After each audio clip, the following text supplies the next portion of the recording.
So what is clubbing of income? Let us understand first, then we'll discuss the provisions. See, uh, sometimes the assessee is assessable in respect of the income earned by any other person. Okay, so whatever income is earned by the other person is get included in his income. Okay, suppose Mr. X has earned the income and it is not taxable in the hands of Mr. X, but it will be included in the income of Mr. Y. So the income of Mr. X is get included in the income of Mr. Y. This is called clubbing. So whenever we calculate the gross total income of Mr. Y, then whatever income earned by the Mr. X is also get included in the income of Mr. X. This is called clubbing.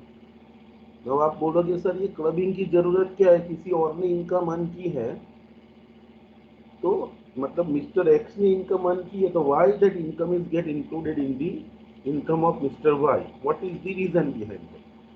तो see, people are doing a tax evasion by transferring their income to another person. Okay, for example, suppose समझ लो ये, I'm giving you one small example so you will get the clarity. Like suppose, just a minute.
Adiós, madre moneda, gracias.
my writing pad is not working.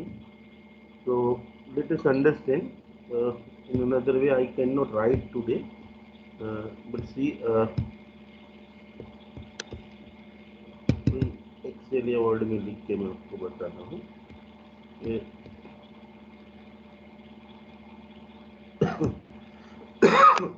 तो कुछ समझ लो।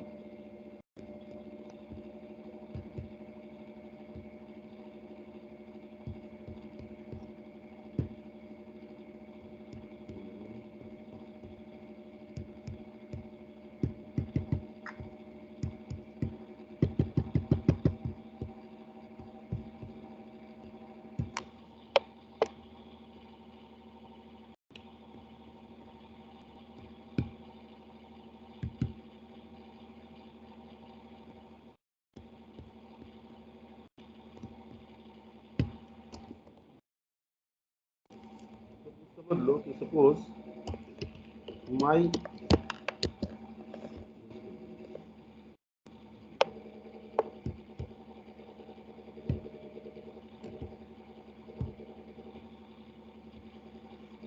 suppose see why the income of someone else is get included in your income.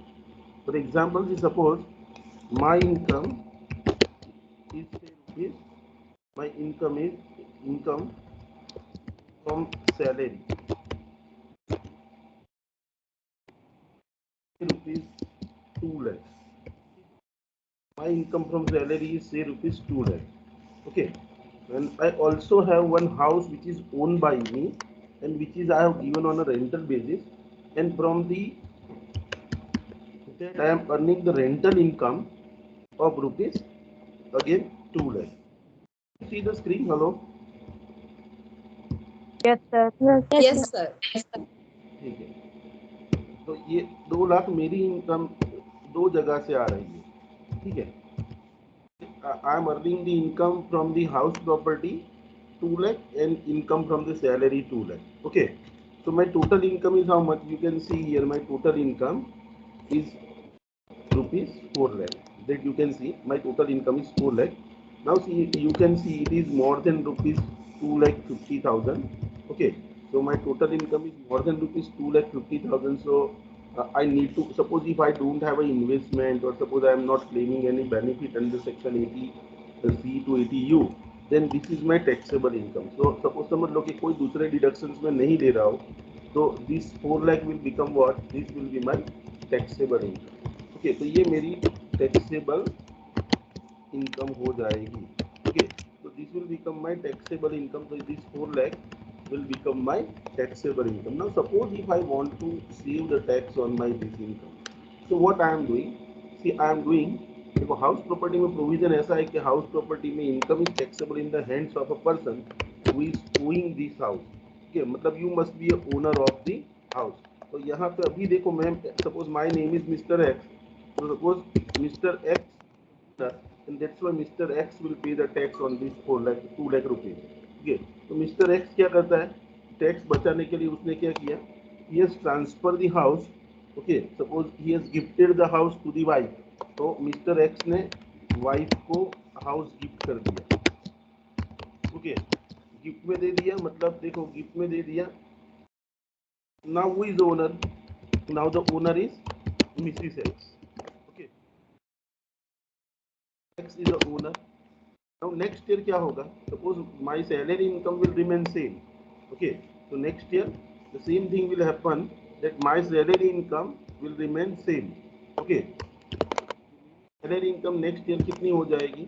Next year में salary income will remain same, तो मेरी next year में salary income 2 lakh की 2 लाख रहेगी. But what will be my rental income? My rental income will be nil, because now I am not owing the house. House will be own by my wife. Okay, तो next year मेरी total income क्या हो जाएगी? If you see my next year my total income also will be 2 lakh. Okay, income will B 2 lakh. ये मेरी total income 2 lakh हो जाएगी. Okay, और what will be the income of my wife? Income of my wife पहले last year कितनी थी? 0 थी. Now in this year ये जो रेंट मेरे को मिल रही थी अभी वो रेंट मेरी वाइफ को मिल जाएगी।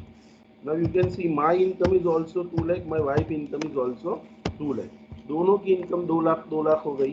अभी देखो मेरी इनकम पहले 4 लाख थी और 4 लाख पे मैं टैक्स पे कर रहा था, मैंने घर अपनी वाइफ को दे दिया, तो अभी क्या हुआ मेरी इनकम 2 लाख हो गई और मेरी वाइफ की इनकम भी 2 लाख हो गई। ना दोनों में से किसी की भी इनकम 2,50,000 से ज़्यादा नहीं है, मतलब we both will not pay any tax and tax is gets due। okay, this is the way in which I may have done the tax planning। okay, तो ऐसे करके मैं टैक्स प्लानिंग कर सकता हूँ।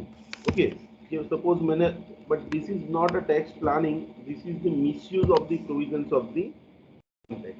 so government is also knowing that people can use misuse the provisions of tax in this way, and that's why government has introduce some of the provisions in the income tax act. Okay, कि भाई अगर आपने घर transfer भी कर दिया wife को inadequate consideration से, even though you transfer the house और wife is earning the income, तो ये वाइफ की इनकम है ना, तो भी it will be included in your income. Okay, એટલે મેં હોશિયારી મારી હોય કે ભાઈ હવે મારે 2 લાખ પર ટેક્સ નહીં ભરવો પડે, પણ ક્લબિંગ के प्रोविजन ऐसे कहते हैं कि if you have transfer the property, okay, without adequate consideration, then the income earned by your wife from the rent will be taxable in your hand। तो अगेन जो मैंने ये पूरा प्लानिंग किया था पूरा फेल जाएगा and I have to pay the tax. तो दिस इज कॉल्ड क्लबिंग। कि भले वाइफ इनकम कमाई थे but your intention was not good, wife ने इनकम भले अर्न की लेकिन आपका इंटेंशन प्रॉपर नहीं था।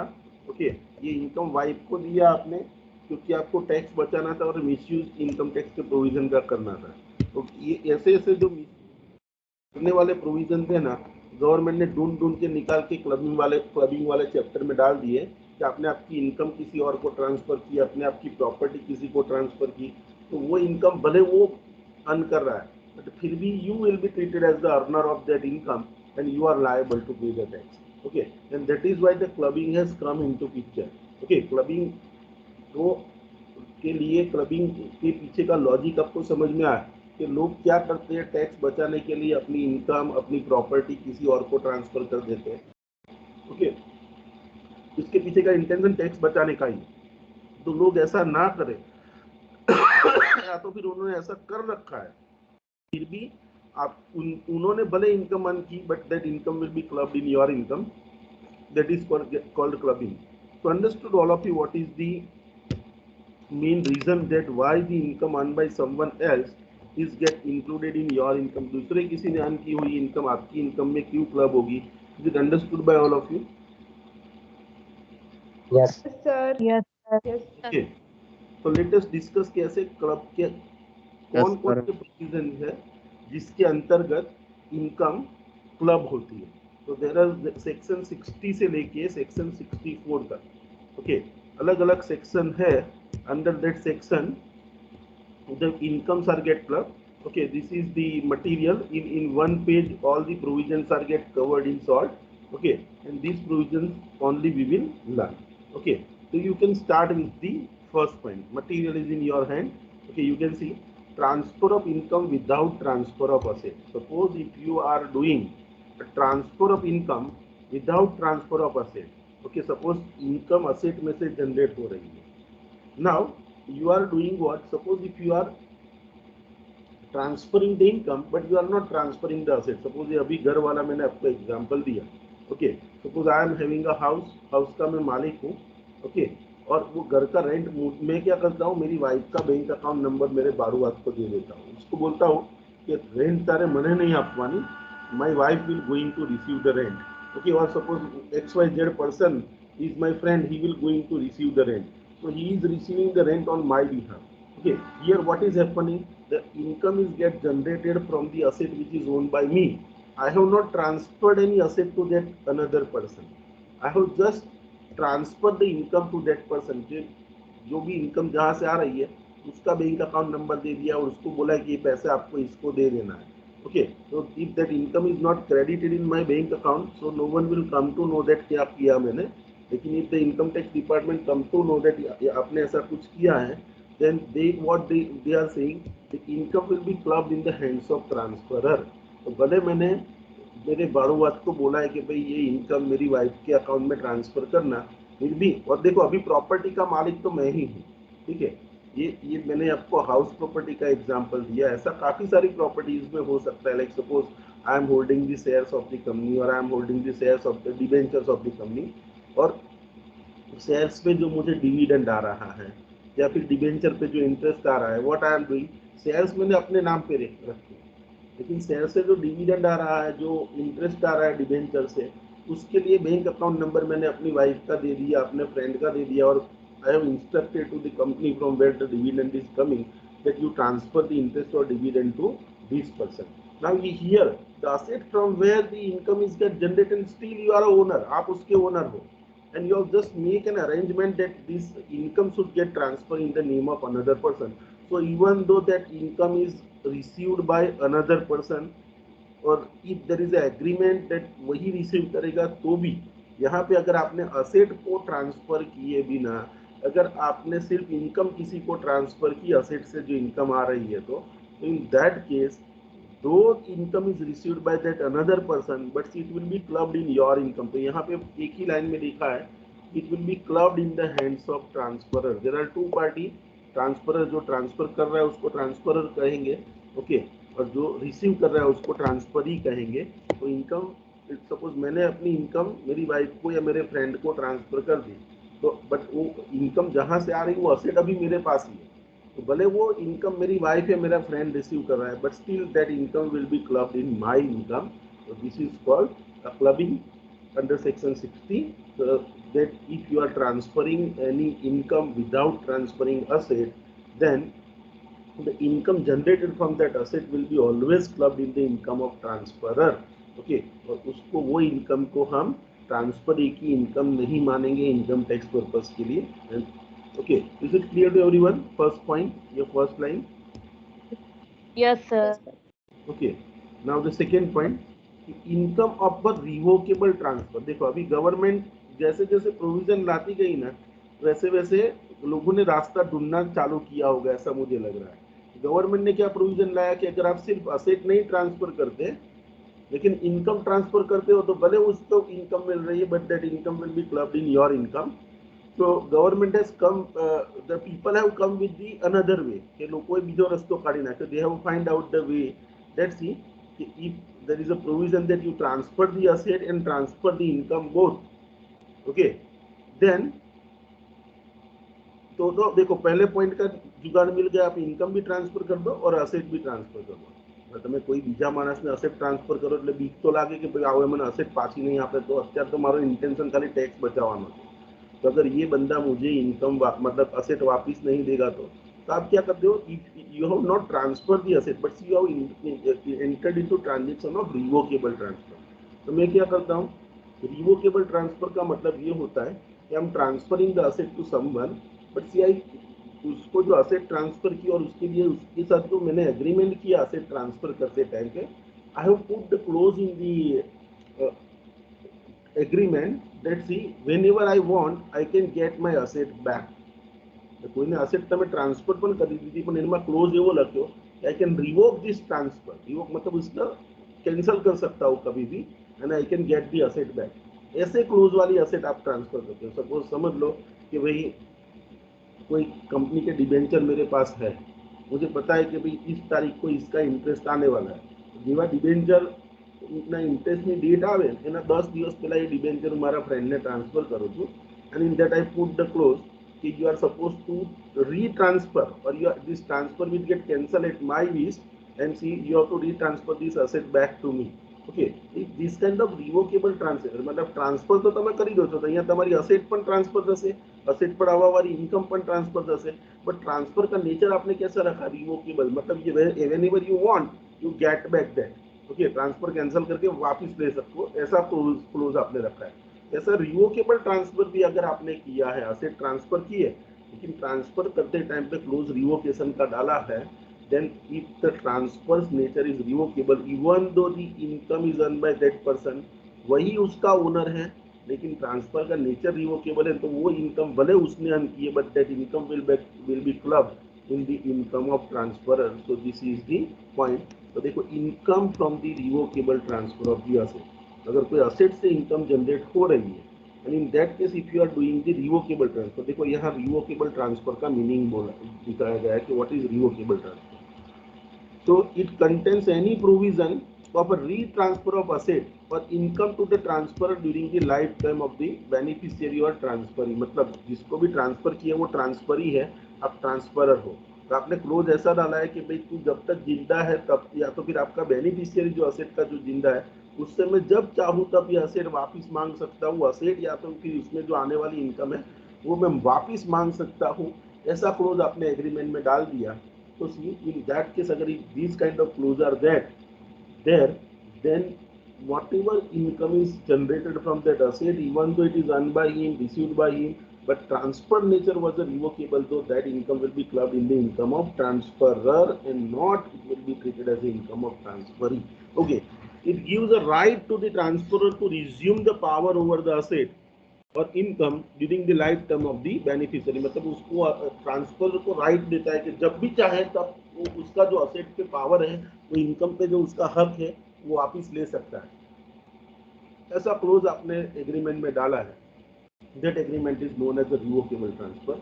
अगर आपने कोई असेट ट्रांसफर कर दी है और असेट से आने वाली इनकम उसको मिलती है, लेकिन आपका ट्रांसफर जो किया उसका नेचर रिवोकेबल है, then see whatever income is received by that another person, the transferee, even though it is received by transferee, but it will be clubbed in the income of transferor. Okay, हाँ, लेकिन ये provision कैसा होना चाहिए कि जब तक assessee मतलब जो ट्रांसफरी जिंदा है तब तक रिवोकेशन का क्लोज होना चाहिए. सपोज आपने क्लोज ऐसा रखा है कि भाई तेरे मर जाने के बाद ये असेट मुझे वापस मिलेगी, तो वो केस में जब तक वो जिंदा है वही रिसीव कर रहा है, तो वो केस के अंदर income will be treated as income of transfer and not of the transferor.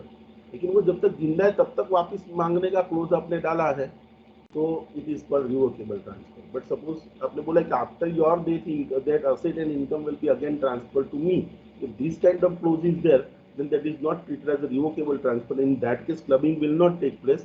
In that case income will be taxable in the hands of transferee and not in the hands of transferor. देखो यहाँ पे exception दिया है, transfer is not revocable during the lifetime of the beneficiary of the assessee, then no clubbing. क्योंकि अगर आपने ऐसा close डाला है कि भाई तेरे मर जाने के बाद ट्रांसफर रिवोक होगा, तो वो केस में क्लबिंग नहीं होगा. लेकिन आपका क्लोज कैसा है कि तू जिंदा है तब तक मैं कभी भी तेरे पास से वापस मांग सकता हूँ, तो in that case the clubbing will take place. Okay, देखो यहाँ पे एक नोट लिखा गया है, income arising from the revocable transfer और asset is club when the power to revoke और transfer arise. Okay, even if power to revoke has not been exercise by the transfer. तो आपको मैंने बताया कि सपोज आपके पास सिर्फ पावर है कि ट्रांसफर को मैं कभी भी कैंसिल कर सकता हूँ, आपने अभी तक कैंसिल नहीं किया. सपोज मैं असेट मिस्टर वाई ने आप ही दी दी कि this is the asset, on this you will going to receive the interest और dividend.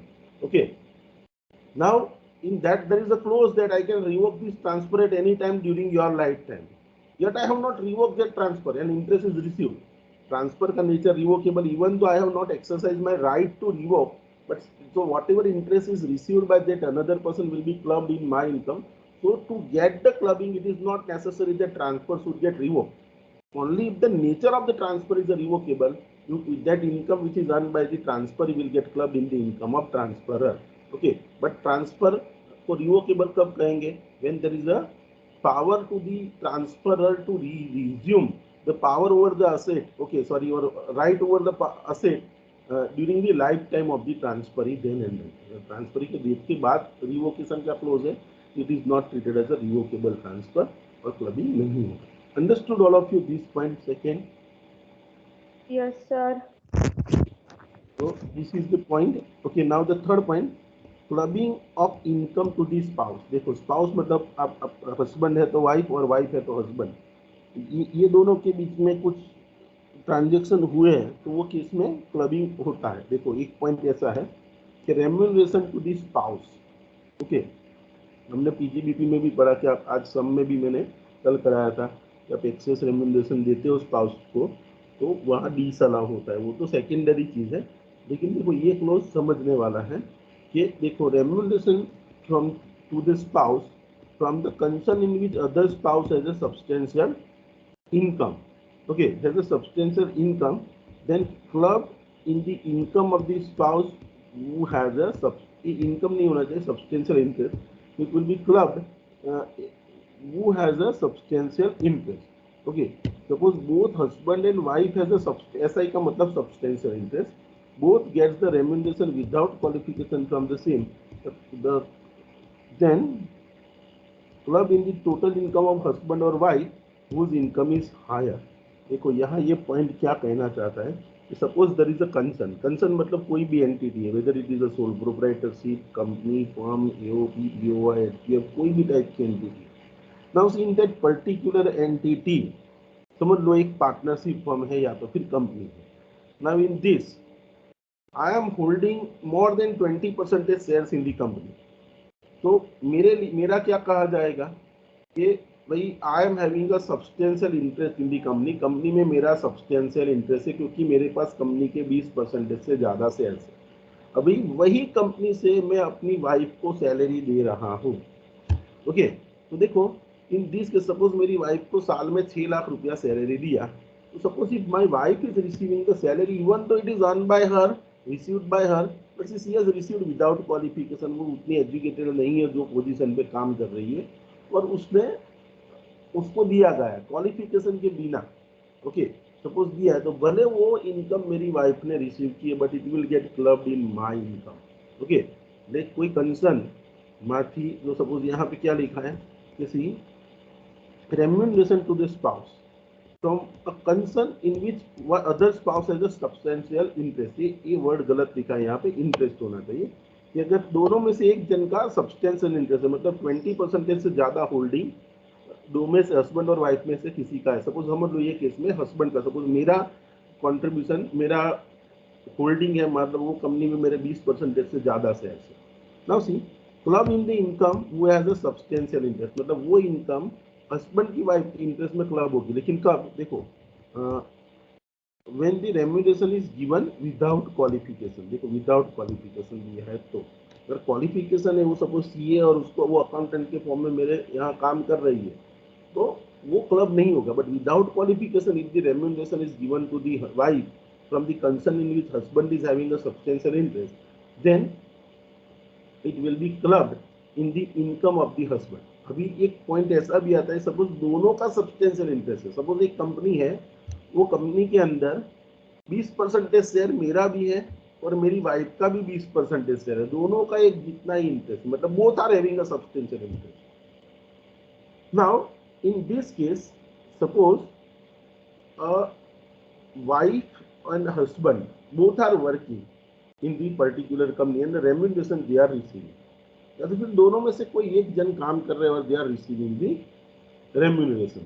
Now this question arises that whether the remuneration will be clubbed in the income of other person, because दोनों का substantial interest है, तो उसमें club होगा या नहीं होगा। तो अगर दोनों का substantial interest है तो वो किसमें क्या करना है, आपको देखना है कि दोनों की में से किसकी टोटल इनकम ज्यादा है। जिसकी टोटल इनकम ज्यादा है उसकी इनकम में दूसरे वाले पर्सन का, सपोज हस्बैंड की इनकम ज्यादा है तो वाइफ का रेम्यूनरेशन हस्बैंड में क्लब होगा। अगर वाइफ की इनकम ज्यादा है तो वाइफ में हस्बैंड का रेम्यूनरेशन क्लब होगा। ओके, तो देखो यहाँ पे ऐसा लिखा है, both husband and wife has a substantial interest and both get the remuneration without qualification from the same concern. तो क्वालिफिकेशन वगैर भी जना रेम्यूनरेशन रिसीव करता है, तो ये केस में इनकम हस्बैंड ની કેવાશે કે વાઇફ ની કેવાશે, બેવની જે ટોટલ ઇનકમ मतलब બેવનું જે રેમ્યુનરેશન છે કોનામાં જશે, તો હસબન્ડ હશે તો હસબન્ડ જો કમાય તો એનું જ હશે। तो सपोज हस्बैंड की इनकम વધારે હશે तो that income will be clubbed in the income of wife का जो रेम्यूनरेशन है that will be clubbed in the income of husband. और सपोज वाइफ की इनकम ज्यादा है तो that remuneration will be clubbed, husband का रेम्यूनरेशन वाइफ में चला जाएगा। इज इट क्लियर, समझ में आया?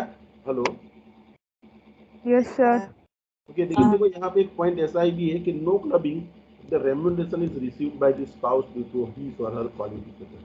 तो उसका एजुकेशन क्वालिफिकेशन है और वो ग्राउंड पे अगर wife is receiving the remuneration तो वो इनकम हस्बैंड की इनकम में क्लब नहीं होगा। अगर तो अगर क्वालिफिकेशन पर है, क्वालिफाइड पर्सन है और उसको रेम्यूनरेशन दिया जाता है तो क्लबिंग नहीं होता है।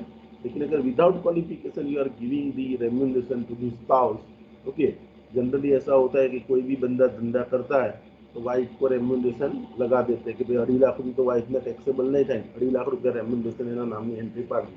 વાઇફ શું કરે છે તો કંઈ નહીં, 12 પાસ છે, ઘેર રોટલી વળે છે, ઓકે, તો એને રેમ્યુનરેશન વાઇફને આપી દો. ઓકે, તો ઘર કામ કરે છે અને તો તમે 2.5 લાખ રેમ્યુનરેશન આપો તો અહીંયાથી તમારા બિઝનેસમાંથી 2.5 લાખ ઓછા થઈ ગયા. ઓકે, એટલે તમારો પ્રોફિટ એટલો ઓછો થઈ ગયો અને તમે એવું વિચારશો કે વાઇફે ટેક્સ નહીં ભરવો પડે. But see in this case the clause is what, suppose without qualification you have paid to the remuneration to the spouse, then in that case whatever income is earned by the spouse will be clubbed in the income of husband. तो husband की income में वो club हो जाएगा. हाँ, लेकिन wife qualified है और उसको रेम्युनरेशन देते हो कोई प्रॉब्लम नहीं है.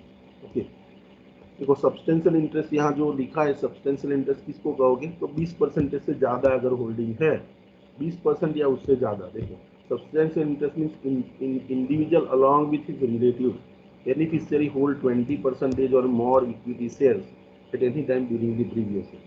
और देखो यहाँ लिखा है विथ रिलेटिव. सपोज समझ लो मेरा खुद का हिस्सा कंपनी में 10% है, मेरा सन का 5% है, मेरी वाइफ का 5% है, मेरी डॉटर का 5% है, ऐसा करके हमारा टोटल 20% से ज़्यादा होता है. इसका मतलब क्या है कि अगर मैं अपने रिलेटिव के साथ मिलकर टोटल 20% से ज़्यादा होल्ड कर रहा हूँ, I can say that I am having a substantial interest in the concern, and from that concern if I have paid the remuneration to my spouse who is not qualified, then whatever remuneration is earned by her from my concern, so that remuneration will be will be clubbed in the income of the spouse who is having a substantial interest. अगर दोनों का substantial interest है तो वो किसमें क्या करने का, दोनों में से जिसकी इनकम ज़्यादा है उसकी इनकम में वो क्लब होगा. ओके, रिलेटिव में कौन आता है वो आपको रिलेटिव की डेफिनेशन अदर सोर्सेज में हमने पढ़ा है कि husband, wife, brother, sister, lineal ascendant, descendant, ये सब रिलेटिव होते हैं. ओके, वो रिलेटिव का डेफिनेशन हमने पढ़ा है, वही डेफिनेशन है यहाँ शॉर्ट में लिखा है. ठीक है, now the next point is, देखो अगर इनकम आप आपके स्पाउस को नहीं ट्रांसफर करते, but suppose if you are transferring the income from the asset, income from the asset transfer to the spouse or son's wife. Okay, अगर यहाँ पे दूसरा पॉइंट है कि अगर आप क्या करते हो कि आप आपकी असेट जो है, आपके पास जो असेट है वो आपके स्पाउस को ट्रांसफर करते हो, या तो फिर आपका जो सन है उसकी वाइफ को ट्रांसफर करते हो. ओके, अगर कोई भी बंदा है उसके पास कुछ असेट है और वो असेट उसने या तो अपनी स्पाउस को ट्रांसफर कर दिया या तो फिर उसके बेटे की वाइफ को ट्रांसफर कर दिया, और अगर वो असेट में से again income is generating, whether it will be clubbed in the income of transferor और नॉट. देखो यहाँ पे क्या पॉइंट कहता है कि individual transfer any asset other than house, house के अलावा दूसरी कोई असेट, मतलब डिबेंचर, शेयर्स, जो असेट जनरेट इनकम जनरेट करती है हाउस के अलावा, ओके, दूसरी कोई भी असेट है that you are transferring to whom, to his or her spouse, या तो फिर अपनी सन की वाइफ को ट्रांसफर करते फॉर ए इनएडिक्वेट कंसिडरेशन, मतलब एनी पासेથી પૂરતા પૈસા નથી લીધા. You transfer the shares or debenture or any other asset to your spouse, मतलब वाइफ को ट्रांसफर किया या तो फिर सन के वाइफ को ट्रांसफर किया. ओके, और ये केस के अंदर जनरली ये लोग रास्ता ढूंढते रहते कि भाई ચાલો હવે ઘરમાં નવી વહુ આવી છે ને એના નામે શેર કરી દઈએ એટલે એને 2.5 લાખ સુધી મળે ત્યાં સુધી ટેક્सेबल नहीं થાય. ओके, तो ये प्रोविजन ऐसा होता है कि भाई अगर आप अपने स्पाउस को या तो फिर आपके सन की वाइफ को अगर कोई असेट ट्रांसफर करते हो, लेकिन कैसे, फॉर इनएडिक्वेट कंसिडरेशन. इनएडिक्वेट कंसिडरेशन એટલે એની જે માર્કેટ વેલ્યુ હોય એની કરતાં ઓછી કિંમતે કાં તો પછી ગિફ્ટ તરીકે મફતમાં તમે અસેટ આપી દો છો, અને એટલે અસેટ એને આપી દીધી એટલે ઇન્ટરેસ્ટ જે કંઈ પણ આવશે, ડિબેન્ચરનું ઇન્ટરેસ્ટ આવશે કે શેર્સ પરનો ડિવિડન્ડ આવશે, that will be received by the wife और सन्स वाइफ, उसको मिला होगा. लेकिन ये ट्रांसफर आपने कैसे किया है, for inadequate consideration. Then what the provision said, says income from such asset shall be included in clubbed in the total income of the transferor. तो भले यहाँ मैंने सपोज मेरे पास कोई शेयर्स थे, डिबेंचर्स थे, या तो कोई दूसरी कोई भी असेट थी जहाँ से इनकम आती थी, वो असेट मैंने वाइफ के नाम लिया तो फिर सन के वाइफ के नाम कर दिया, और वो भी उससे कंसिडरेशन या तो बहुत कम लिया है, इनएडिक्वेट लिया है, या तो फिर लिया ही नहीं, इनएडिक्वेट कंसिडरेशन से ट्रांसफर किया है, तो असेट से जो भी इनकम जनरेट होगी भले उसने रिसीव की है, but still it will be clubbed in the income of transferor. वो ट्रांसफरर की इनकम में ही क्लब होगा, तो जिसने ट्रांसफर किया उसको ही ट्रांसफर, जिसने ट्रांसफर किया है उसकी अंदर ही ये इनकम, उसकी इनकम में ही वो असेट की इनकम क्लब्ड होगी, लेकिन कंसिडरेशन इनएडिक्वेट होगा तो ही। Now see points to remember. देखो, house property is transfer for inadequate consideration. Then सी,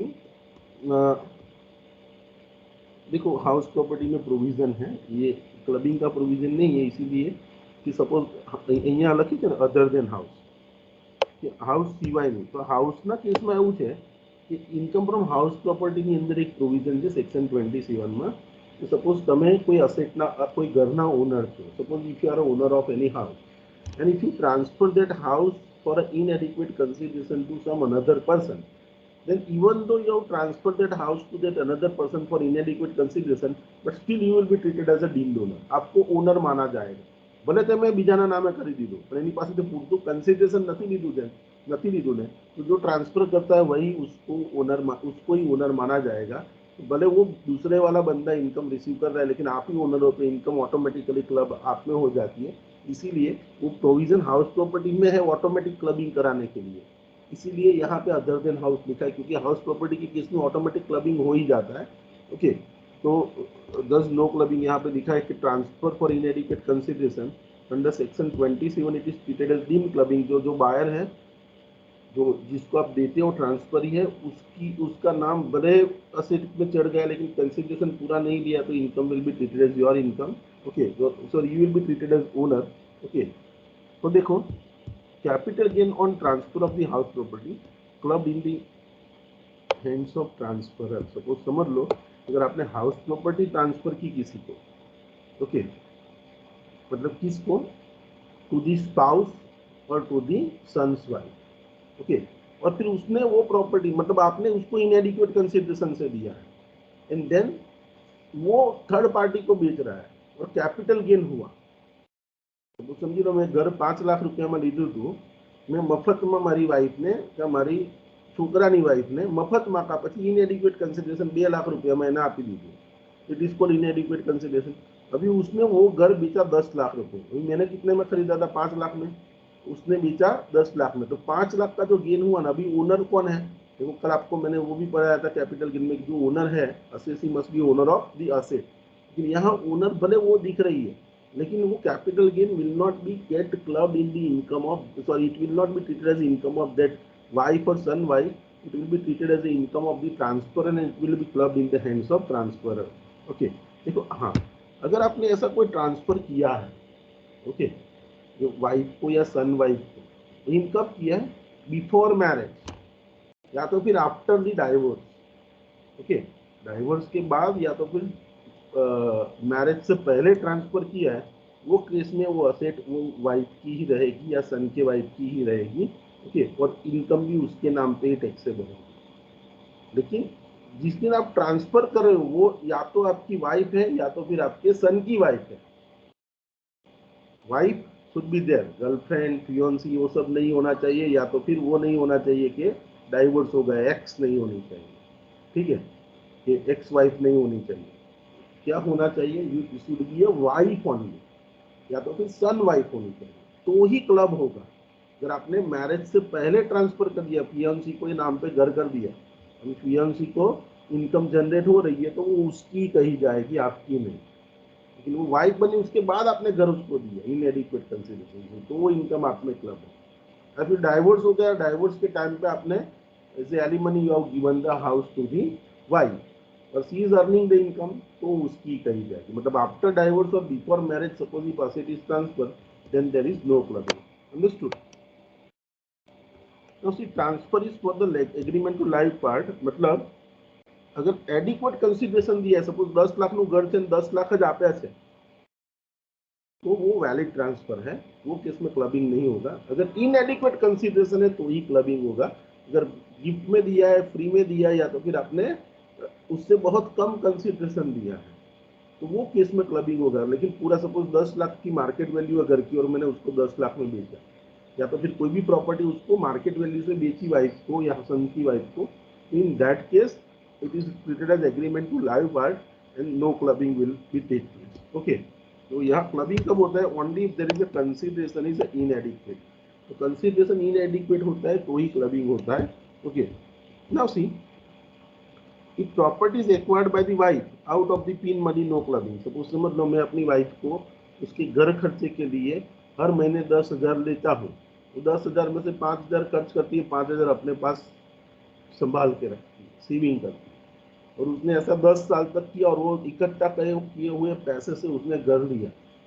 तो ना वो घर से अगर कोई इनकम जनरेट हो रही है, घर लिया या तो फिर उसने कोई शेयर्स लिए, डिवेंचर्स लिए, ओके, और उसने कोई भी असेट बाय की जहां से इनकम जनरेट हो सके. So in that case, income is coming, it will be treated as the income of Y, because she has not, I have not transferred the asset for inadequate consideration, but she has purchased the asset out of the PIN money. तो अगर PIN money से, PIN money मतलब उसको जो घर खर्च के पैसे मिलते हैं हस्बैंड से, वो अगर उसमें से उसने कोई असेट बाय की है और वहां से इनकम जनरेट होती है, it will be treated as income of the spouse or wife, and it is not treated as, it will not be clubbed in the income of the transferor. तो transferor की income में वो clubbing नहीं होगा. समझ में आया? Yes, sir.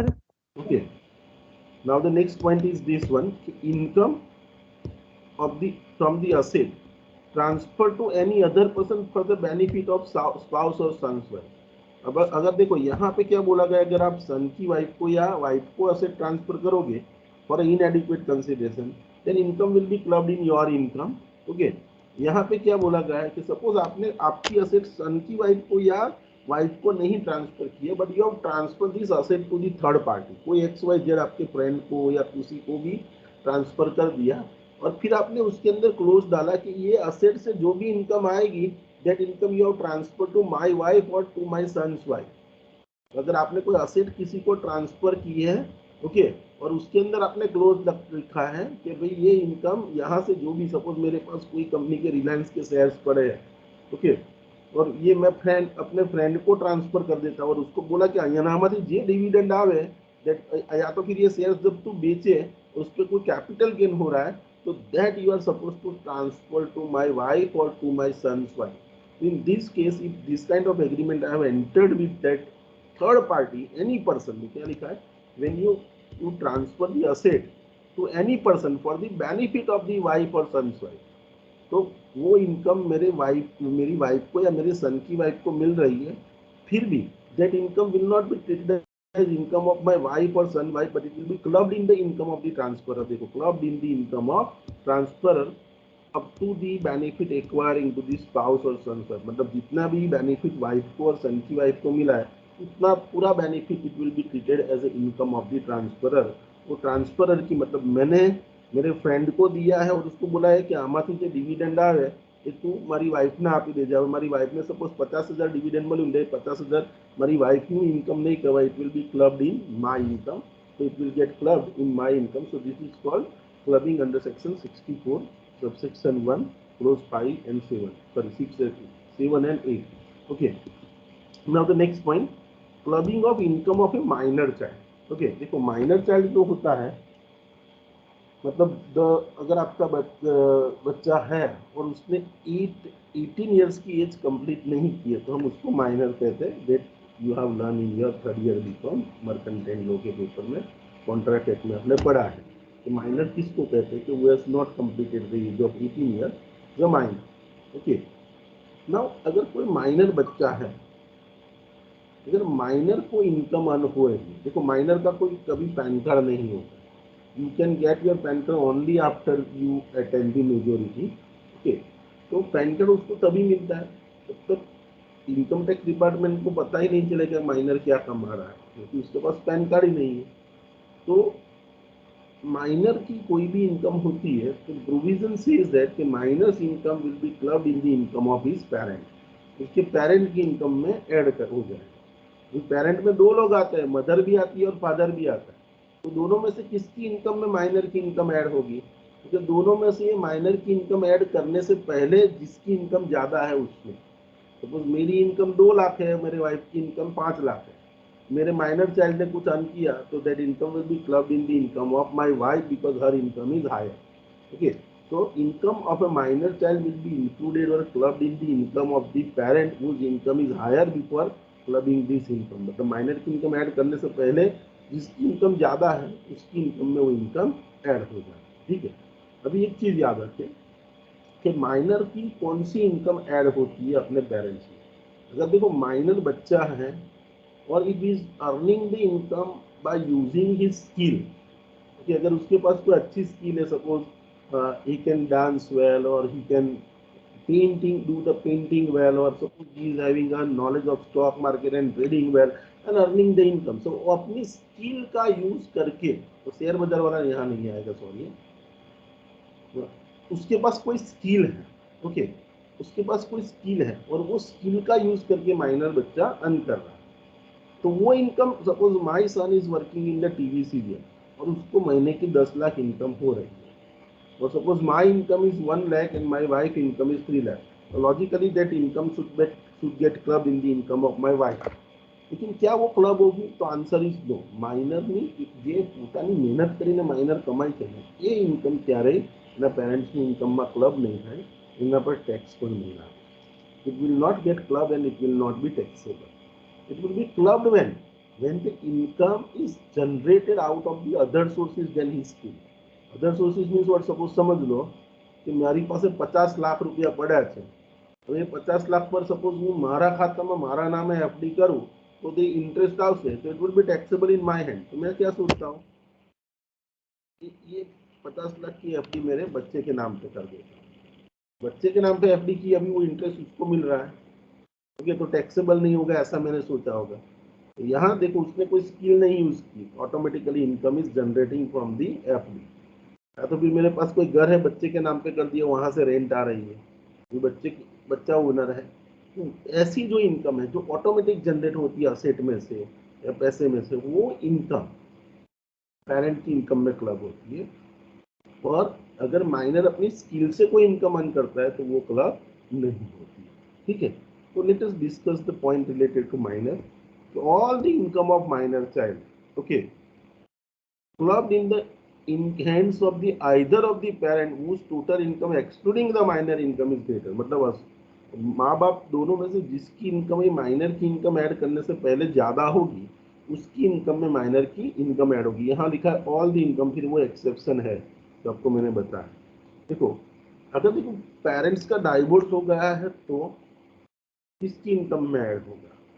तो वो मेंटेन दी माइनर चाइल्ड, मतलब माइनर चाइल्ड का जो खर्चा जो उठा रहा है उसकी इनकम में. सपोज हस्बैंड और वाइफ का डाइवोर्स हो गया है और बच्चा वाइफ के साथ रह रहा है, लेकिन ये माइनर चाइल्ड ने खावा पीवा રહેવાનો ખર્ચો એનો પપ્પા આપે છે. હવે એ માઇનર ચાઇલ્ડ કંઈક કમાઈ રહ્યો છે from the any property income, skill base નહીં, તો કંઈ કમાય છે તો એની ઇન્કમ એની મધરમાં નહીં પણ એના ફાધરમાં એડ થશે, because who is maintaining that minor child is maintain by his father. उसका मेंटेनेंस का खर्चा जो उठा रहा है उसकी इनकम में इनकम ऐड होगी. In which case when there is a divorce of the parent. Okay, अगर सपोज समझ लो उसके पेरेंट्स ही नहीं है, उसके मदर और फादर दोनों की डेथ हो गई, तो इनकम किस में ऐड होगी? तो वो केस में इनकम किसी में भी ऐड नहीं होगी. If the minor can not see, if both parents are died, income of the minor can not be assess in the hands of grand parent में भी नहीं होगी, और उसका जो भी आपने बोलते हैं उसको पेरेंट्स, और उसका जो भी आपने केयर टेकर उसका जो भी है उसकी इनकम में ऐड नहीं होगा. ओके, तो अगर उसकी डेथ हो गई है पेरेंट्स की तो ग्रैंड पेरेंट में भी ऐड नहीं होता. ओके, અને that income will not be clubbed in the income of any other person. Minus के पेरेंट्स में से कोई एक जिंदा है तो उसकी इनकम में वो ऐड होगा. और यू शुड रिमेंबर कि whenever you do the clubbing तो उस टाइम पे माइनर की इनकम 1500 तक एग्जम्प्ट है. ठीक है, मतलब समझ लो कि माइनर ने 1500 ही कमाया और 1500 तक ही साल में कमाया, तो that income will not be club. और सपोज उसने 2000 कमाया तो 2000 में से 1500 तो एग्जम्प्ट हो जाएंगे, सिर्फ 500 रुपये पेरेंट की इनकम में ऐड होगा. तो माइनर की इनकम जो भी है उसमें से whenever you do the clubbing, so my exemption minus parent, देखो माइनर के पेरेंट को एग्जम्पशन दिया है. Whenever you do the clubbing of the minor child income in your income, then up to rupees 1500 is exempt. Okay, Now see, suppose if the minor attains the majority during the previous year, તો સમજી લો એવું થાય કે previous year જે ચાલુ previous year છે in the year 2022-23. Now initially जब previous year चालू हुआ, okay, उसका बर्थडे सपोज जुलाई अगस्त में आता है, तो प्रीवियस ईयर चालू हुआ तब उसकी एज 17 साल थी, ओके, और in the during the previous year his birthday come and she he attends the majority, वो 18 साल का हो जाता है। अभी ये पूरे साल में सपोज पहले 6 महीने वो माइनर था, दूसरे 6 महीने वो मेजर था, पहले 6 महीने में कुछ इनकम अर्न की है, दूसरे 6 महीने में कुछ इनकम अर्न की है, तो वो केस में इनकम कैसे क्लब करोगे? तो सपोज यहाँ पे ऐसा लिखा है, if the minors attend the majority during the previous year then income till the date of majority is get club, मतलब जो पहला 6 महीना जितना टाइम माइनर હતો એટલા ટાઈમની ઇન્કમ એના પેરેન્ટ્સમાં ક્લબ કરવાની। Once he become major, after that whatever income he has, वो माइनर का खुद का पैन कार्ड आ गया होगा, अपना रिटर्न खुद फाइल करेगा। तो एक ही साल में अगर 2 पार्ट पड़ते हैं माइनर मेजर, तो जितना भी जो माइनर था उतनी इनकम उसकी इनकम उसके पेरेंट की इनकम में क्लब हो। ठीक है, देखो यहाँ पे ऐसा एक प्रोविजन है कि अगर कौन सी इनकम माइनर की क्लब्ड होती है उसके पेरेंट के इनकम में, income is earn by the minor due to his own skill, ये क्लब नहीं होगी, no clubbing, no clubbing if the income has been earn by the minor child due to his own skill, मतलब उसने अपनी own skill से अगर कुछ earn किया है तो that income will not be clubbed in the income of the parents. કે તો मैंने आपको बताया कि એના નામે એફડી કરેલી છે, કે એના નામે ઘર છે, કે બધી બહુ પ્રોપર્ટી છે, એમાંથી ઇન્કમ આવતી હોય, that income get club, okay. Otherwise minor अपनी स्किल का यूज करके कुछ कमा रहा है, that income will not be club in the income of parents, और उस पर टैक्स भी नहीं लगेगा। और सपोज समझ लो अगर माइनर चाइल्ड है और उसको स्किल से भी इनकम नहीं आ रही, but that minor child is suffering from the disability which is specified in section 80U, मतलब हैंडीकैप्ड है, okay, whether he is having the hearing impairment or suppose he cannot speak or he is a handicapped, okay, then वो handicap की income जो होती है, suppose someone is having the handicap minor child और उसके नाम पे 25 लाख रुपया उसने रख दिया है और 25 लाख का इंटरेस्ट आ रहा है and minor child is earning, तो that income will not be clubbed in the income of parents, वो इनकम पेरेंट्स की इनकम में क्लब नहीं होगी। Understood? So these all are the provisions related to clubbing of income of the minor child. Okay, understood all of you? Anyone has any doubt, any question here? No, sir. Okay, so let us go ahead. Sir.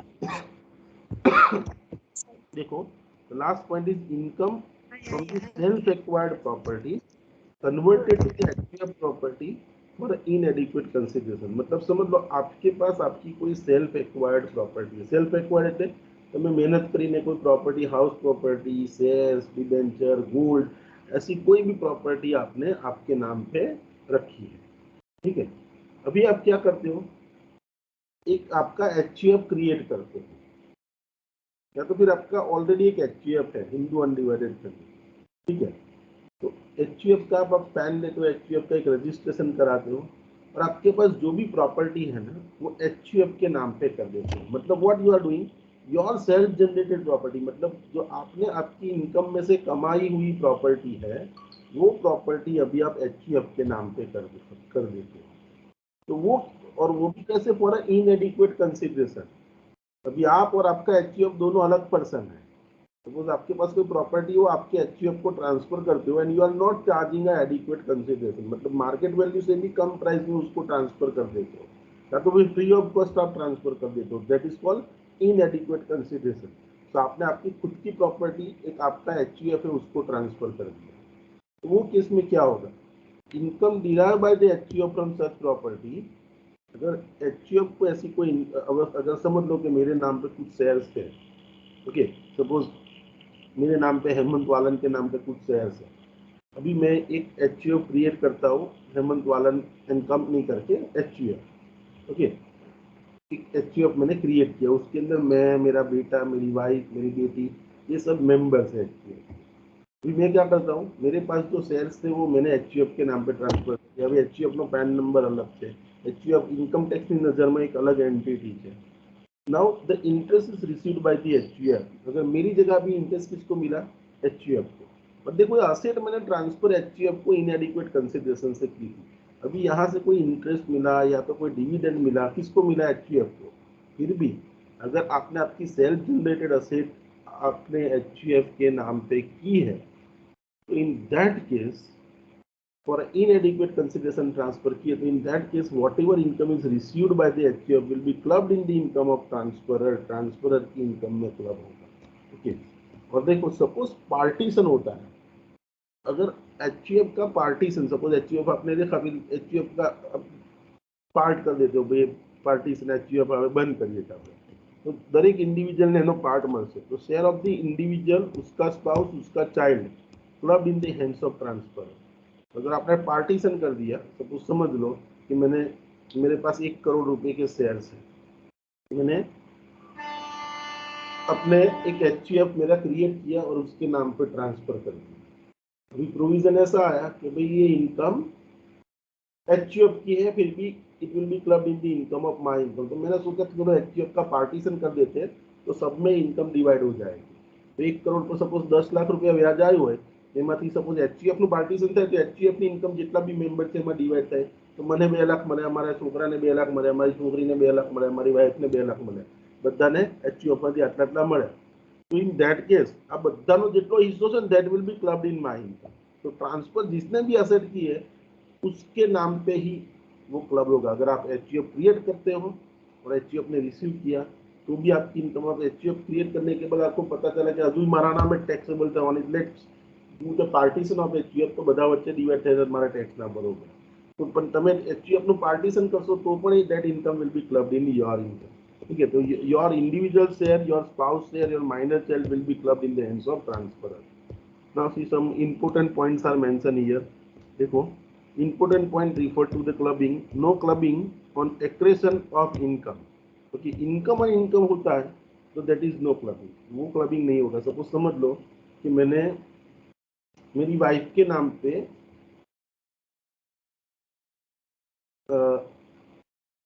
Asset transfer कर दी, ठीक है, for inadequate consideration, तो उससे अभी वो asset से कोई income आ रही है, तो वो इनकम तो मेरे में क्लब होगी, आप सबको पता है। लेकिन वो भले वो रिसीव कर रही है, उसने रिसीव कर करके इकट्ठा किया और वो पैसा जो इकट्ठा किया ना उसको वापस बैंक में रख दिया। अभी बैंक में से वो पैसे पे मतलब इनकम पर इनकम थे, આટલા આટલા વર્ષોથી સપોઝ ડિબેન્ચર મેં ટ્રાન્સફર કર્યા હતા ઇનએડિક્વેટ કન્સિડરેશનથી, તો ડિબેન્ચરનું ઇન્ટરેસ્ટ આવશે મારા માટે ટેક્સેબલ થશે, મેં એકચ્યુઅલી એની પાસેથી રિસીવ નથી કર્યું, એને ડિબેન્ચરનું ઇન્ટરેસ્ટ એના ખાતામાં જ મૂકી રાખ્યું।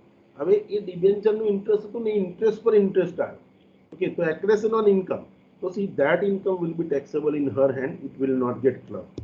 Okay, suppose change in the identity of the asset, अगर asset की identity आप change कर देते हो, then income from such change asset will be still clubbed। Okay, अगर आप identity change करते हो, suppose समझ लो कि मैंने अपनी वाइफ के नाम पे XYZ कंपनी के शेयर्स ट्रांसफर किए, क्योंकि मुझे पता था कि भाई XYZ कंपनी में से इंटरेस्ट आने वाला है। ओके, तो वो इंटरेस्ट उसने रिसीव कर दिया तो वो तो मेरे लिए क्लब होगा। फिर उसने क्या किया, वो XYZ के शेयर्स थे ना वो बेच दिए, फिर PQR लिमिटेड के शेयर्स बाय किए, वो जो पैसा आया उसमें से नेक्स्ट ईयर PQR लिमिटेड से इंटरेस्ट अराइज आया, डिविडेंड मिला, तो वो डिविडेंड आप बोलो कि सर તમે તો ABC लिमिटेड ना ट्रांसफर करे, ये तो વેચે કે હવે XYZ लिमिटेड ना शेयर्स છે, तो will the clubbing will take place? Yes, if the assets form is get transfer, identity is get change, तो असेट की आइडेंटिटी अगर आप चेंज कर देते हो, ठीक है, फिर भी अगर असेट से इनकम जनरेट हो रही है जो तो नई असेट है उससे, वो भी क्लब होगी। और देखो क्लबिंग इंक्लूड्स द लॉस, अगर इनकम होती है तो आप में क्लब होती है, अगर लॉस भी गया तो loss will also get club. Okay, तो losses are also get club. Okay, और वो क्लबिंग कहाँ होगा, तो सी रिलेवेंट हेड में क्लब होगा। कि लाइक सपोज मैंने अपना कुछ शेयर्स या डिबेंचर मेरी वाइफ को ट्रांसफर किया और उस पर इंटरेस्ट आया, तो वो इंटरेस्ट कहाँ टैक्सेबल होता है, अदर सोर्सेज में, तो वहाँ से मेरे पास इनकम आएगी तो मेरी अदर सोर्सेज में ऐड होगी। सपोज मैंने इनएडिक्वेट कंसिडरेशन से मेरी वाइफ को घर ट्रांसफर किया और घर का इनकम आया, तो कहाँ टैक्सेबल उसके लिए होता, हाउस प्रॉपर्टी में, तो वो इनकम क्लबिंग मेरी कहाँ पे होगा, मेरे मतलब रिलेवेंट हेड में आपका क्लबिंग होगा। ओके, तो clubbing will always take place under the same head. Clubbing का कोई सेपरेट हेड नहीं है, वहां से मतलब दूसरे पर्सन की इनकम आपकी इनकम में क्लब होगी तो आपका जो भी रिलेवेंट हेड है वहां पे ऐड कर देंगे। Okay, so these were the provisions of the clubbing of income. So all the provisions related to clubbing of income that I have discussed with you. I hope that you have understood the clubbing provisions. Okay, समझ में आया आप सबको ये? Yes. Yes. Okay. So now let us solve the example. Beta, I have planned that I will going to solve the example by writing, but see somehow I don't know that my this writing speed is not working. Okay.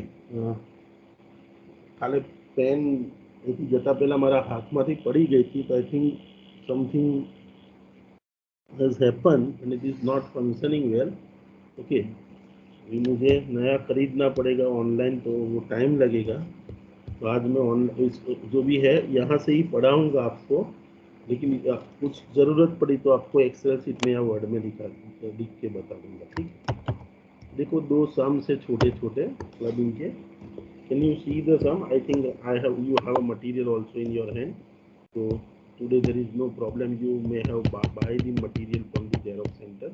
नहीं है तो यहाँ देख लेना, and I will share this material to you after this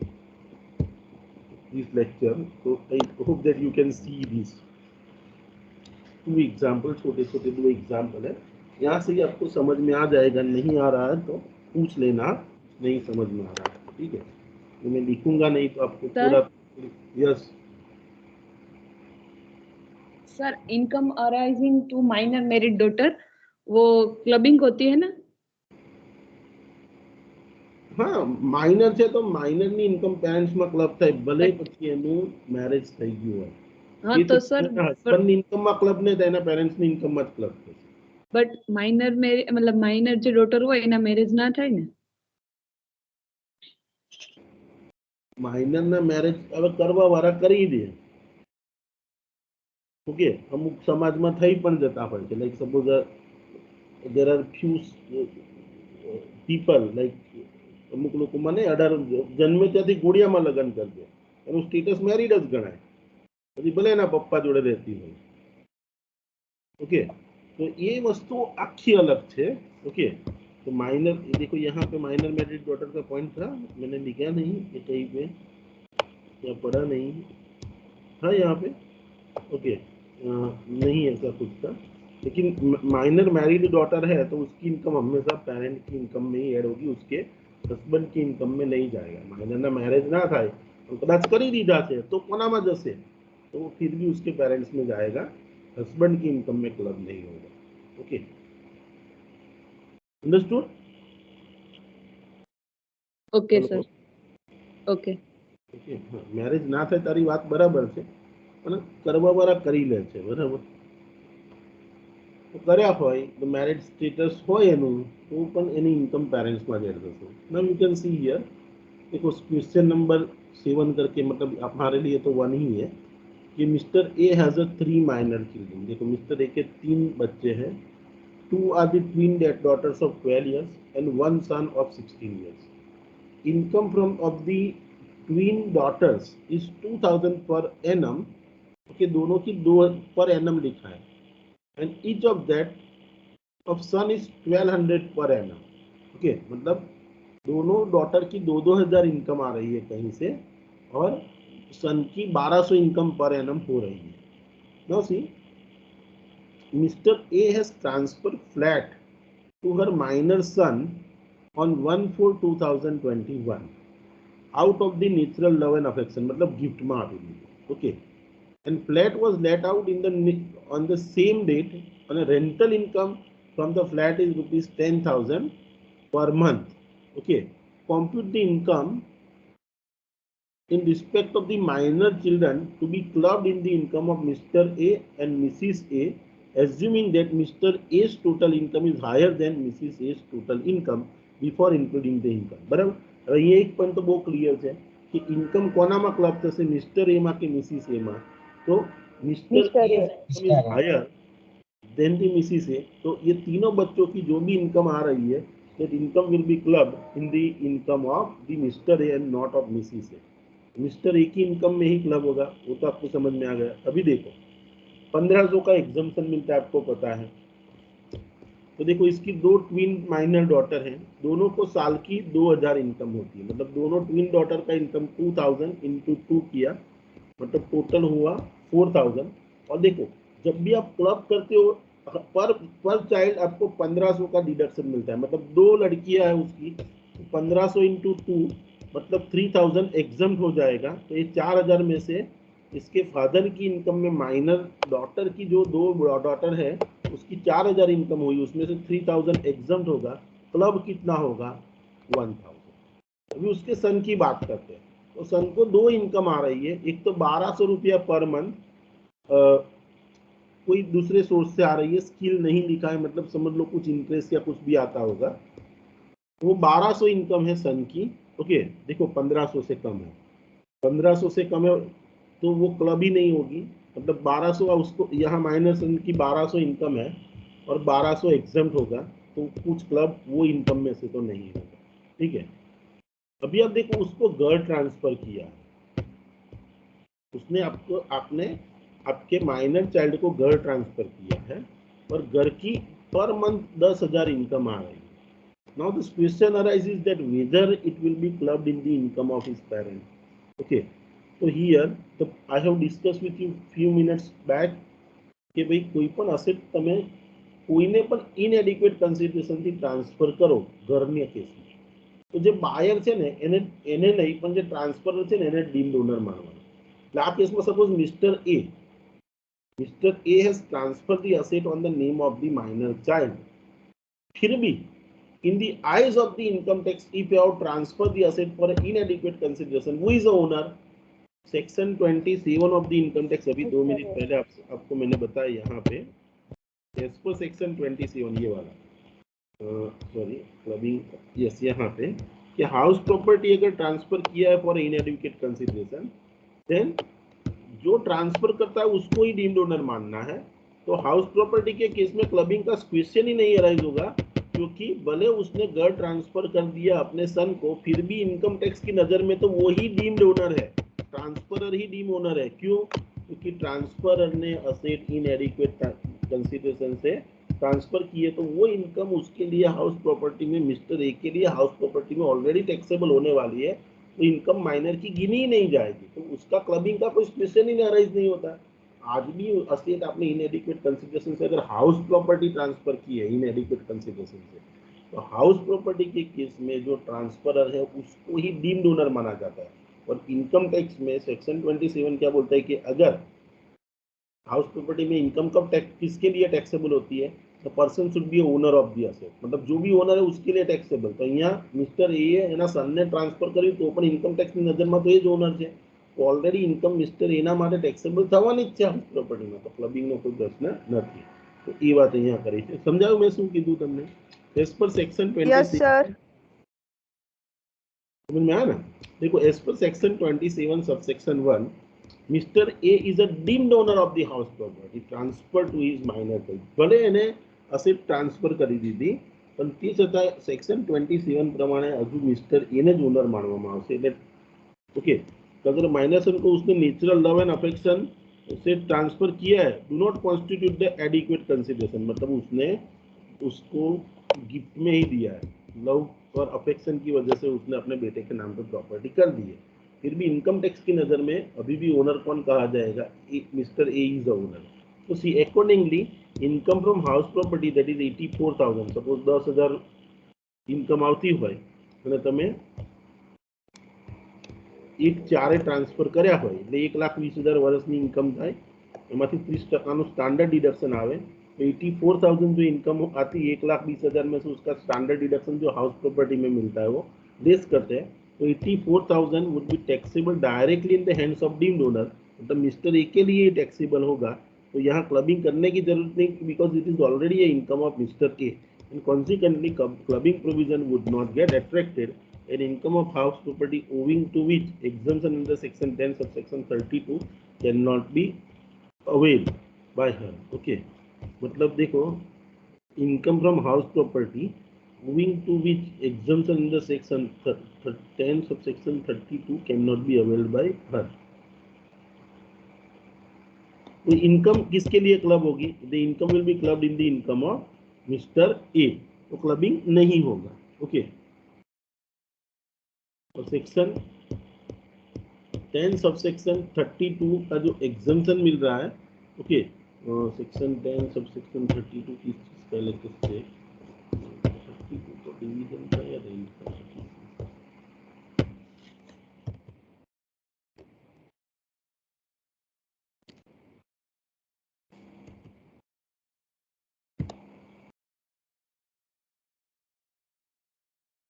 okay, 1500 का जो exemption है वो माइनर चाइल्ड को जो 1500 का एग्जम्पशन है वो नहीं मिलेगा। देखो, अगर ये इनकम अगर मिस्टर ए की जगह माइनर चाइल्ड की हुई होती तो माइनर की इनकम मिस्टर ए में ऐड होती और 1500 का एग्जम्पशन मिलता, लेकिन वो एग्जम्पशन यहाँ नहीं मिलेगा क्योंकि वो इनकम ऑलरेडी मिस्टर ए की है, तो there is no need to club. अगर क्लबिंग होता तो 1500 का एग्जम्पशन मिलता, वो बात की गई।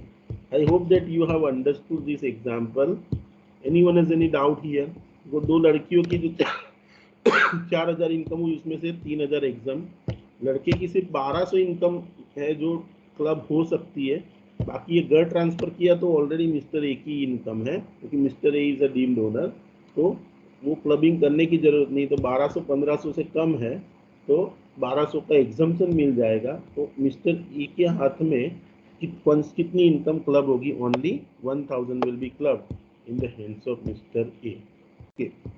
Now there is one another example. Let us solve. पहले हम एग्जाम्पल देखें।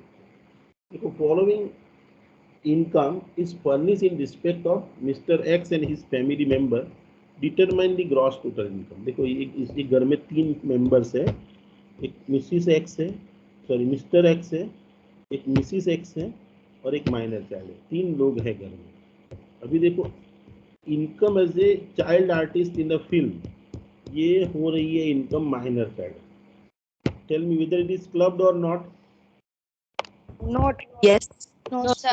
sir. ये क्लबिंग No, नहीं sir. होगा इसका, क्योंकि उसने अपनी स्किल से कमाया, तो इसका तो क्लबिंग नहीं होगा। आपको तुरंत क्लिक होना चाहिए, तो ये इनकम क्लब नहीं होगी। अभी देखो, एक बिजनेस इनकम, और वो बिजनेस इनकम में बिजनेस में लॉस होता है किसको? मिस्टर एक्स को। देखो, ये बिजनेस किसका है? मिस्टर एक्स का, और इसके अंदर मिस्टर एक्स को लॉस होता है 40,000 का। अभी देखो, अभी ये जो बिजनेस है, सपोज वो बिजनेस का नाम एक्स लिमिटेड है, ओके, और वहां से मिस्टर एक्स, उसके अंदर 25% से ज्यादा वोटिंग पावर है, मतलब mister X is having a substantial owner, और यहाँ से ये जो एक्स लिमिटेड है वहां से Mr X is giving the salary to Mrs X, तो 30,000 रुपया Mrs X is receiving from the concern in which Mr X is having a substantial interest. तो ये इनकम मिस्टर एक्स की इनकम में club हो सकता है, क्लब होगा ऐसा नहीं बोल रहा हूँ, क्लब हो सकता है अगर मिसिस एक्स का कोई इसके अंदर हिस्सा ना हो और मिस्टर एक्स का ही है, तो the income will be clubbed in the income of Mr X. अभी देखो, share of the profit from AB, एक दूसरा फॉर्म है एबीएन कंपनी, वहां से शेयर ऑफ द प्रॉफिट, ये पार्टनरशिप फॉर्म है, यहाँ से मिस्टर ए को 80,000 रुपया प्रॉफिट मिलता है, उसके अंदर मिस्टर ए का हिस्सा कितना है? 40%। देखो, यहाँ पे minor can be A partner in the partnership form. देखो, माइनर चाइल्ड को भी 20,000 मिलता है और उसमें उसका 10% हिस्सा है, ठीक है। नाउ सी, एबीएन कंपनी से कमीशन किसको मिल रहा है? मिसिस एक्स को मिल रहा है 20,000 रुपया, और इंटरेस्ट इनकम तीनों को हो रही है, इसको 8,000, इसको 5,000, इसको 4,000। आपको बोला है see what they ask us, देखो, Mrs. B X purchase BCom degree and works as an accountant in the X Limited. Now tell me whether it will be clubbed or not. Not. She No, sir. rendered No. any services Not, to, okay, वो club नहीं होगा क्योंकि उसके पास qualification है और accountant के लिए काम कर रही है। तो this 30,000 will not be clubbed in the income of mister A. Mister X की इनकम में वो क्लब नहीं होगा। हाँ, मिसिस एक्स की वो इनकम कही जाएगी, मिसिस एक्स उस पर टैक्स भी भरेगी, but this income will not be clubbed in the income of Mr x. Mister X की इनकम में वो क्लब नहीं होगा। अभी देखो, वो सिर्फ एक्स लिमिटेड में काम कर रही है, she does not render any service to ABN company. जो आप पार्टनरशिप फर्म છે એમાં મિસિસ એક્સ કામ નથી કરતી, એ એક્સ લિમિટેડમાં કામ કરે જેમાં मिस्टर एक्स નો 25% हिस्सो છે। ओके, अभी इंटरेस्ट इनकम तो तीनों को हो रही है और यहाँ पे एक लिखा है कि interest received by Mrs x from the investment of ₹40,000 gifted bye mister x, okay, and 40,000 from her own resources. मतलब ज्યાં મિસિસ એક્સ ને 5,000 इंटरेस्ट મળ્યું ને એ 40,000 રૂપિયા ભૂતકાળની અંદર મિસ્ટર એક્સે ટ્રાન્સફર કર્યા હશે મિસિસ એક્સ ને, 40,000 મિસિસ એક્સ પાસે પોતાના છે, એવી રીતના 80,000 રૂપિયા છે ને એમાંથી આ 5,000 રૂપિયાનું इंटरेस्ट મળ્યું છે, કોઈ બેંકમાં મૂક્યા હશે।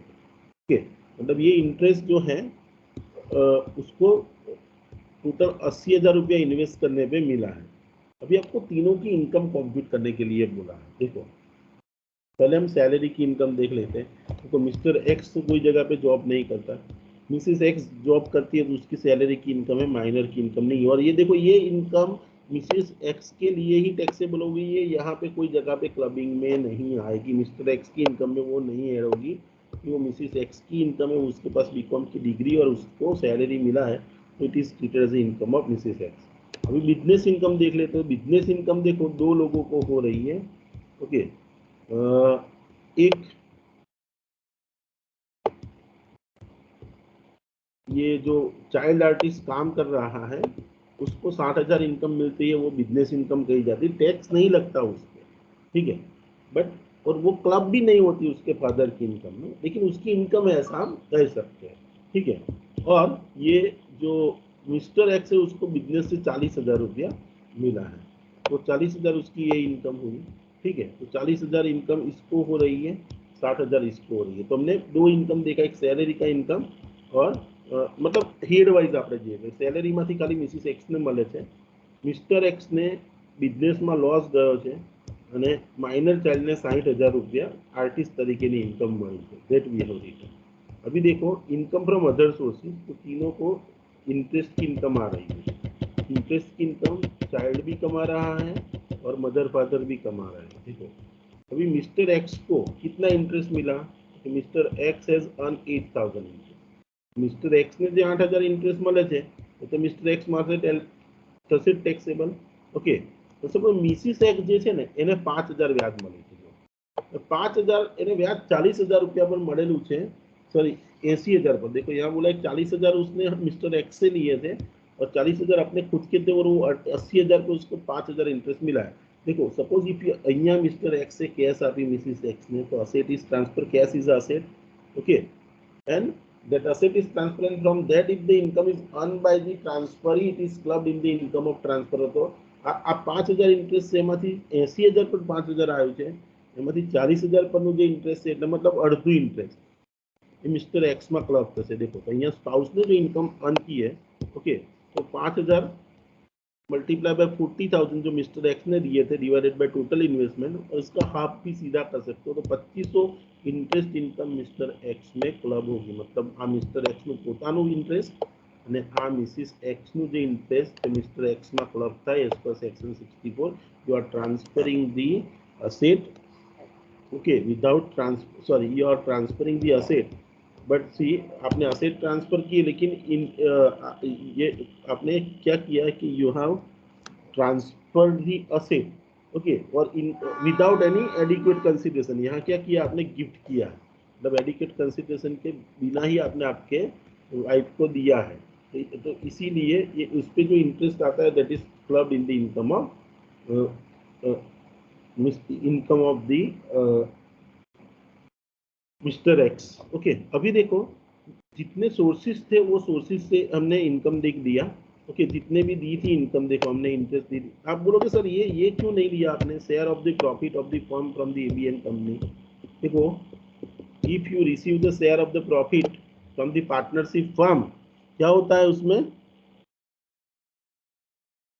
Share of the profit received by a partner from the partnership firm, what is the taxability of it, It is exempted. Is exempt. आपको पता होना चाहिए कि कारण के फर्मे प्रॉफिट કર્યો તો ફર્મે એના પર ટેક્સ ભરી દીધો છે, now તમને શેર ઓફ ધી પ્રોફિટ મળે છે that share of the profit is exam from tax. इसीलिए देखो यहाँ पे कोई भी अदरवाइज बिजनेस इनकम वाले हेड में इसको लिखता मैं, लेकिन यहाँ पे नहीं लिखा। इसका लॉजिक ये है कि that is exam from tax, वो एग्जाम होता है। देखो यहाँ पे भी नोट लिखा है कि share of the profit from the partnership form is exam. ठीक है, तो इसीलिए वो तीन में से मतलब ये दोनों की यहाँ पे लिखा है, लेकिन वो कहीं पे क्लब नहीं होगा। ठीक है, तो अभी देखो हमने ये बिजनेस इनकम ले लिया, सैलरी इनकम ले लिया, ये टैक्सेबल नहीं होगा। कमीशन फ्रॉम एबीएन कंपनी है 20,000 रुपया। एबीएन कंपनी से 20,000 रुपया कमीशन मिसिस बी को मिल रहा है, ओके, स्पाउस को। ओके, तो देखो कमीशन कहाँ से रिसीव कर रहा है वो, एबीएन कंपनी से। अभी एबीएन कंपनी में 40% हिस्सा किसका है, मिस्टर ए का, मतलब ही is having a substantial interest, उसकी वाइफ का कोई इंटरेस्ट नहीं है। और commission is also treated as a kind of remuneration. Remuneration does not mean only salary. Okay, हमें एक तो commission is also treated as a remuneration. तो अगर देखो आपका स्पाउस है, उसका कोई एंटिटी में सब्सटेंशियल इंटरेस्ट है और वहां से आपको कमीशन की इनकम आ रही है, तो commission is a kind of a remuneration. Okay, तो that commission will be clubbed in the income of the person who is having a substantial interest. તમે જો છો એબીએન કંપની પાર્ટનરશિપ ફર્મમાં આનું 40% હિસ્સો છે, તો આ ઇન્કમ, આ જે 20,000 જે ઇન્કમ છે એ કોનામાં ક્લબ થશે? It is clubbed in the income of the mister A. देखो ये मिसिस ए की नहीं इनकम की नहीं, लेकिन वो बाद में क्लब होगा। ठीक है,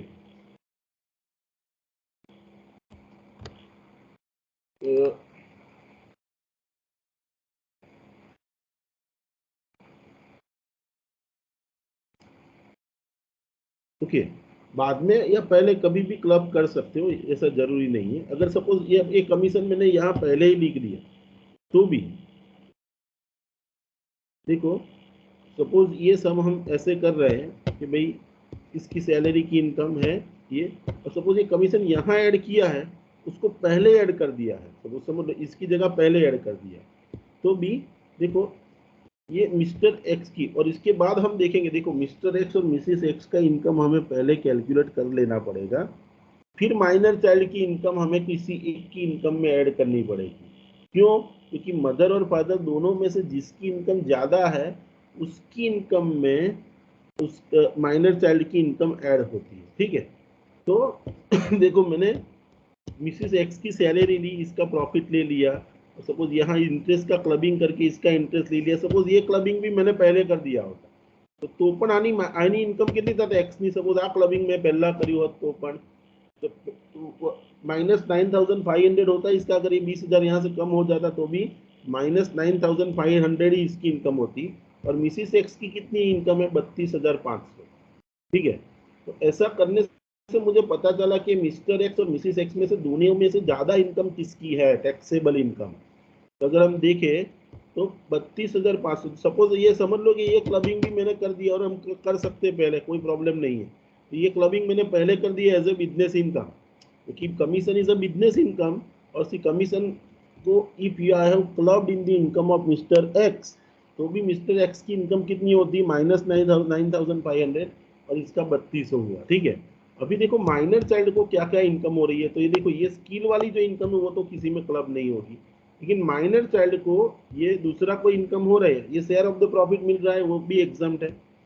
और ये माइनर चाइल्ड को 4,000 रुपया इंटरेस्ट की इनकम हो रही है। देखो 4,000 में से 1,500 तो एग्जाम्प्ट हो गए, 4,000 में उसमें से 1,500 एग्जाम्प्ट हो गया, और ये 2,500 किसकी इनकम में ऐड होगा?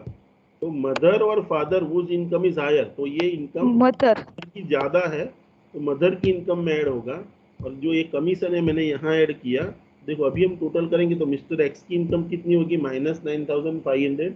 मिसेस एक्स की इनकम कितनी होगी? 30,000 प्लस 2,500 जो उसकी इंटरेस्ट इनकम है वो, ये आने 5,000 इंटरेस्ट મળ્યું ને, તો 5,000 માંથી 2,500 ગયું મિસ્ટર એક્સ માં, તો બાકીનું 2,500 મિસિસ એક્સ ને મળે ને, કે 2,500 इंटरेस्ट છે, એટલે 32,500 આની ઇન્કમ થઈ। એટલે ટોટલ આપણે ગણીએ તો gross income of Mrs X is 35,000, और माइनर चाइल्ड की ग्रॉस इनकम कितनी होगी 60,000, लेकिन माइनर चाइल्ड को टैक्स नहीं भरना पड़ेगा। और ये दोनों को भी अगर दूसरी कोई इनकम है और 2,50,000 को क्रॉस करते हैं तो टैक्स भरना पड़ेगा। ओके देखो, income of the minor child is club in the income of the parents whose income before clubbing is greater. Thus interest income of the minor child is clubbed in the hands of Mrs. X. तो income Mrs x की income ज्यादा है, इसीलिए 2500 Mrs x में add किया। and this was the example of the clubbing. I hope that you have understood. Do you have any doubt in this example?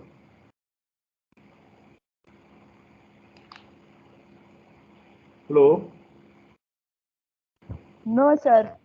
Okay, is this our chapter clubbing of income is get poor? कोई कोई doubt हो तो पूछ ही लो बेटा। तो clubbing of income वाला chapter हमारा कंप्लीट होता है। And see, so I conclude my lecture here. If you have any question, just a minute, you can ask this question. Okay, I hope that you have understood. देखो this kind of example जो second वाला है वो आपको 7 mark में या 8 mark में आ सकता है, 7-8 मार्क्स में। ऊपर वाला जो एग्जाम्पल है अगर वो पूछा जाता है तो ऐसा एग्जाम्पल आपको 5 मार्क्स में आ सकता है। ठीक है, तो this was the example and here I conclude my lecture. So I hope that you have understood. आज मैंने ये राइटिंग पेड नहीं यूज किया। Let's see, you have understood the same. Okay, now tomorrow there is only one chapter is remaining and that is the set off and carry forward of losses. That also कल थोड़ा देखो, set off and carry forward clubbing इतना छोटा नहीं है, थोड़ा बड़ा chapter है, बट स्टिल अगर 2 hours और 2 hours થી થોડુંક ઉપર થાય, ઓકે કદાચ થાય, otherwise I'll try my best to complete the same in the 2 hours and we'll complete this chapter. And tomorrow, by tomorrow our syllabus of this subject will get over. Okay, so good night to everyone. Okay, we'll meet tomorrow. Good कल night, sir. मेरा regular lecture नहीं है बेटा कल, but still I will be available at the PG unit during your lectures timing. If you have any doubt, any question, you can approach me.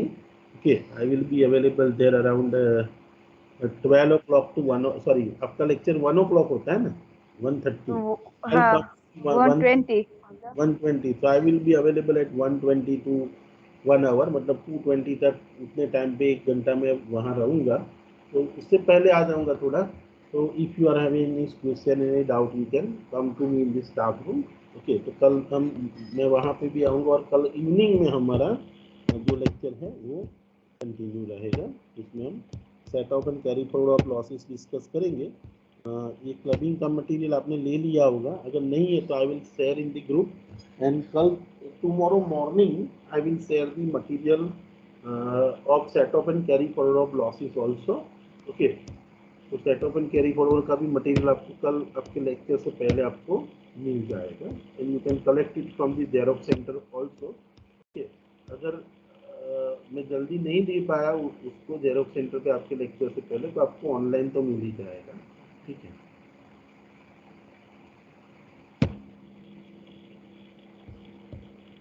तो good night to all of you, good bye.